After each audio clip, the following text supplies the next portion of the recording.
स्वाधीनता दिवस भाषण सम्माननीय सभापति महोदय वरेण्य गुरुकुल मंडली मंचासीन अतिथिवृंद उपस्थित प्रिय सान बड़ भाई भौणी एवं रूपेली आईनारे सुनेली भविष्यतर स्वप्न देखुथिबा सहपाठीगण आज हेउची अगस्ट 15 तारिख आम देशर 78तम स्वाधीनता दिवस उपलक्षे हार्दिक पूर्ण अभिनंदन जनाउछि।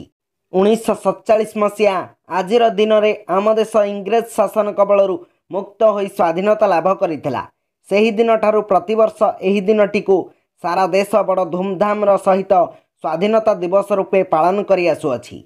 भारतीय राजनैतिक रंगमंच रे जेउ केते जण उज्जवल तारका सदृश नेता जन्मग्रहण करथिले सेमानंक मध्यरे सुभाष चंद्र बोस, महात्मा गांधी, बाजी राउत, लाल बहादुर शास्त्री, जवाहरलाल नेहरू आदि अन्यतम। एही वीर मानंक त्याग, दृढ़ मनोबल एवं महात्मा गांधी अहिंसा नीति बल 1947 मसीहा अगस्ट 14 तारिख मध्यरात्रि रे आम देश भारत इंग्रेज कबलरू मुक्त होई स्वाधीन होइतिला ओ ता परदिन आम त्रिरंगा पताका नील आकाश रे फरफर होई उड़ीतिला। एही जातीय पताका त्रिरंगा सबुदिन आम आकाश रे उड़ीबो एहा आमे आज शपथ नेबा। मु एति कहि मोर वक्तव्य शेष करछि। जय हिंद।